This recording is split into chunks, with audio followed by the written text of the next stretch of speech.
tal? ¿Cómo están? Vamos a abrir nuestra Biblia este domingo en 2 Samuel capítulo 23. 2 Samuel capítulo 23 de los versículos 11 y vamos a leer dos versículos nada más, el 11 y el 12. Dice así: Después de este fue Sama, hijo de Age, Ararita. Los filisteos se habían reunido en Lei, donde había un pequeño terreno lleno de lentejas, y el pueblo había huido delante de los filisteos. Él entonces se paró en medio de aquel terreno y lo defendió, y mató a los filisteos. Y Jehová dio una gran victoria. Hasta aquí nada más en la lectura. Como ya hemos dicho, David era el rey más, y sigue siendo el rey más importante de Israel. Hizo una tremenda transformación en el reino, derrotó a los enemigos, terminó con la anarquía interna que tenía en ese momento Israel, organizó políticamente al reino, organizó y unificó el culto, el servicio a Dios, amplió los límites del reino y preparó todo para que Israel llegara a su esplendor. Aún hoy Jerusalén se la sigue llamando la ciudad de David.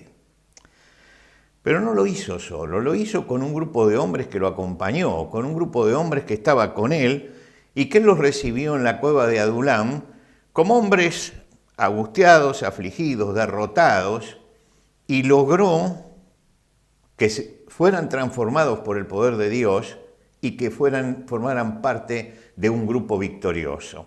Cuando nosotros llegamos al libro de las crónicas reales, la crónica de los reyes, allí se menciona, estos son los principales de los valientes que David tuvo y los que le ayudaron en su reino. Y se los llama los valientes de David. Lo primero que David les enseñó fue lo que hablamos en el domingo pasado, cuando sacaron a los filisteos de Keila. Y allí apareció la primera gran lección. Si confiamos en nuestras propias fuerzas, veremos nuestra propia debilidad. Si confiamos en el Señor, con Dios haremos proezas. Ahora vamos a mirar a otro de los valientes de David, que es Sama. Y hemos leído lo que dice la Biblia acerca de Sama. Y nos deja una enseñanza muy importante para nuestra vida espiritual. Sama luchó por un terreno pequeño, que era un campo donde se había sembrado lentejas. Ahora, el terreno pequeño y un sembradío de lentejas nos habla del poco valor que tenía eso. Pero las plantas de lentejas habían fructificado y estaban ya listas para la cosecha. Los filisteos entonces venían y ahuyentaban al pueblo, levantaban la cosecha a ellos y se llevaban el resultado del esfuerzo que el pueblo había hecho. Los filisteos atacaban en el momento en que ya estaba para cosecharse todo. No atacaban nunca durante el tiempo de la siembra ni mientras que estaban cultivando. Pero para llegar a hacerlo fructificar, el pueblo había tenido que despedregar, arar, sembrar, desmalezar, regar. Todo el trabajo de ellos estaba en ese campo de lentejas. ¿Y qué pasó? Que el pueblo, viendo el avance de los filisteos, huyó, inmediatamente huyó. Era preferible perderlo, no valía nada, había que salvar la vida. Ellos no partían de un principio espiritual, defendían su economía, partían de un principio puramente humano. Humanamente es aprobado esto, pero desde el punto de vista de Dios no, porque esa tierra se la había concedido Dios. Estaban en una zona fronteriza, limítrofe, en un lugar de litigio, y Dios les había concedido llegar a esa tierra, y habían podido plantar en esa tierra, y habían llegado al momento de cosechar, y en ese momento permitían que el enemigo se llevara todo el esfuerzo. La actitud de Sama fue totalmente distinta. Él luchó, y luchó no por el valor económico que eso tuviera. Era un desafío espiritual, y él entendió que los desafíos espirituales no son para eludirlos, hay que enfrentarlos. Esta era la bendición de Dios para ese pueblo. Habían llegado los filisteos, no podían llevarse eso que era la bendición de Dios para ellos. El materialista moderno siempre saca cálculos. Dice, ¿vale la pena o no vale la pena? ¿Conviene o no conviene?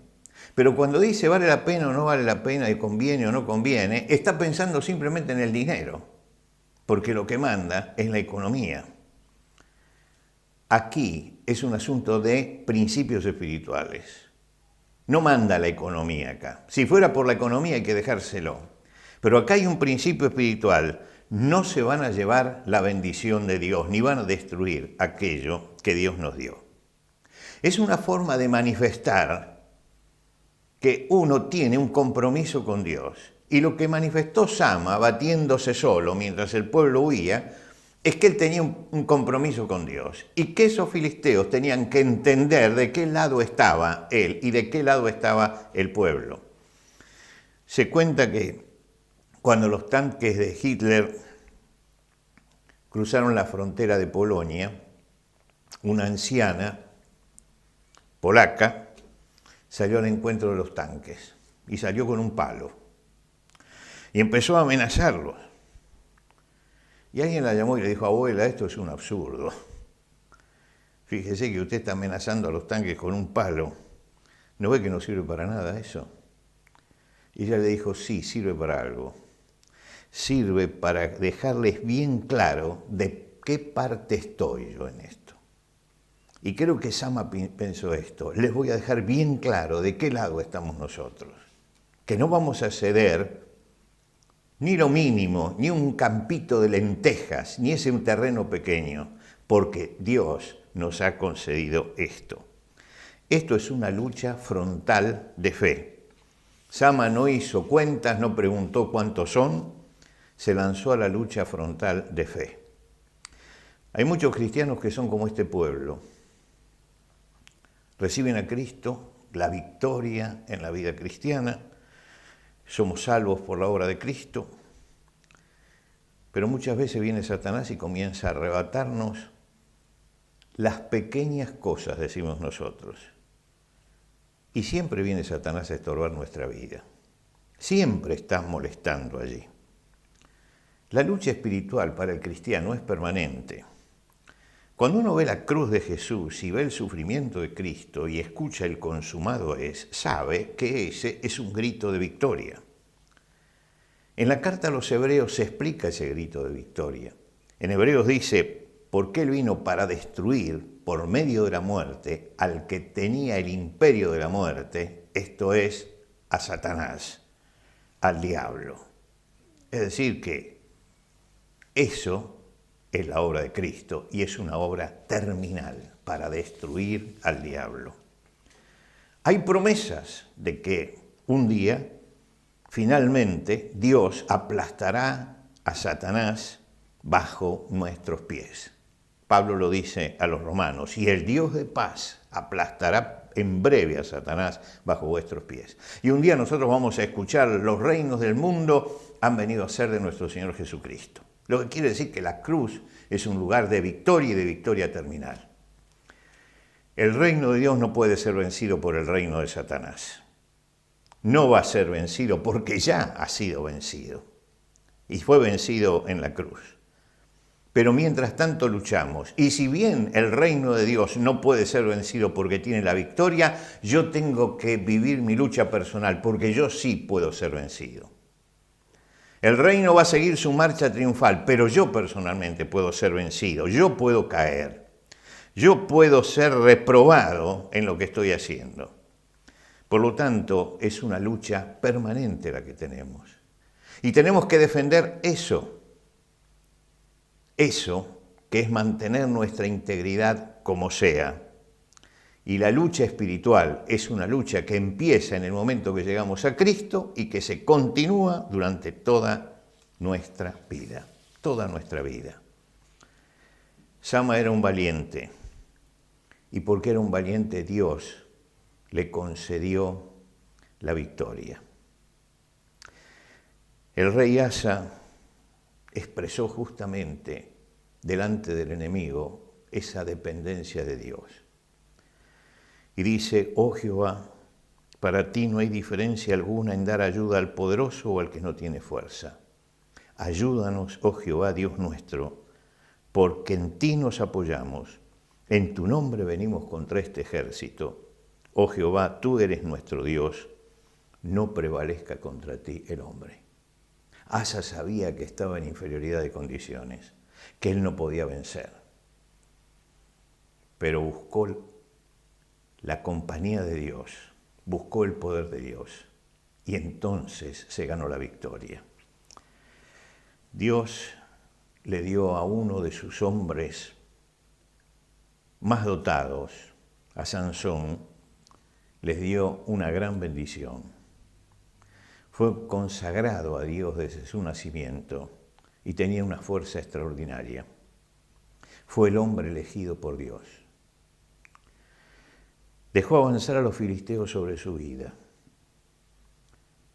Fue un lento proceso, pero los filisteos cautivaron su alma, lo derrotaron espiritualmente y lo destruyeron físicamente. Es trágico lo que pasó. Y es trágico ¿por qué? Porque no supo defender la bendición. No supo que tenía que dar lucha.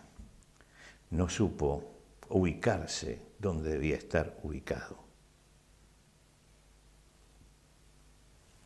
Nehemías, en su libro, registra el discurso con que se animaba el pueblo.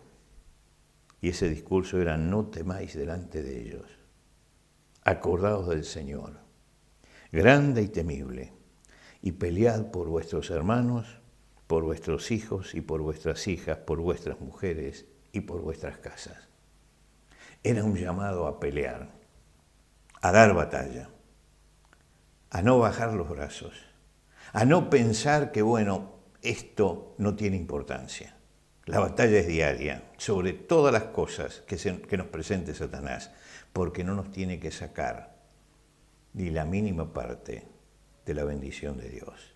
No dejemos que el canto de alabanza se transforme en un gemido de derrota.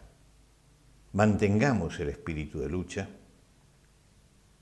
y venceremos por el poder de Dios y en el nombre del Señor. Nos vemos el domingo que viene.